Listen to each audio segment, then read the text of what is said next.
ఇది కాంగ్రెస్ పార్టీ యొక్క స్టేట్మెంట్. ఆ రోజు కాంగ్రెస్ పార్టీ ఆనాడు యెద్యూరప్ప గారు ముఖ్యమంత్రిగా కర్ణాటకలో ఉన్నప్పుడు మరి హౌసింగ్ స్కామ్లో ఈయన పాత్ర ఉంది అని వార్తలు వస్తే ఆ రోజు అక్కడి కాంగ్రెస్ నాయకులు చేసిన డిమాండ్ ఏంది అంటే మరి వెంటనే యెద్యూరప్ప గారు నిష్పక్షపాతంగా విచారణ జరగాలి అంటే రాజీనామా చేయాల్సిందే, ఇట్లాంటి వ్యక్తి ముఖ్యమంత్రిగా ఉంటే విచారణ ఎట్లా జరుగుతుంది అని చెప్పి ఆ రోజు అక్కడి కాంగ్రెస్ పార్టీ అధ్యక్షులు, ప్రదేశ్ కాంగ్రెస్ కమిటీ అధ్యక్షులు కర్ణాటకలో చేసిన డిమాండ్. చాలా వాళ్ళు చెప్పిన మాట. The Karnataka Congress on Thursday demanded that Karnataka Chief Minister B.S. Yediyurappa either resign or be sacked to ensure a fair investigation against him in 2019 corruption case. ఇది కర్ణాటక కాంగ్రెస్ మాట, నా మాట కాదు.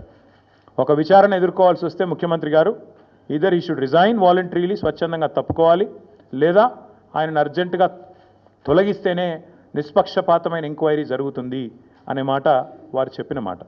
ఇవాళ మేమంటుంది కూడా అదే. 4 కోట్ల ప్రజల ముందు ఇవాళ ఆ ప్రజలకు నాయకత్వం వహించే నాయకుడిగా అక్కడ కూర్చున్న వ్యక్తికి తప్పకుండా నిజాయితీ ఉంటే, నైతికత ఉంటే వెంటనే అయితే రేవంత్ రెడ్డి గారు స్వచ్ఛందంగా తప్పుకోవాలి, లేదా కాంగ్రెస్ పార్టీ పెద్దలు స్పందించి తప్పకుండా వెంటనే వారిని రాజీనామా చేయించి నిష్పక్షపాతంగా విచారణ జరగడానికి సహకరించాలని మేము కూడా డిమాండ్ చేస్తూ ఉన్నాం.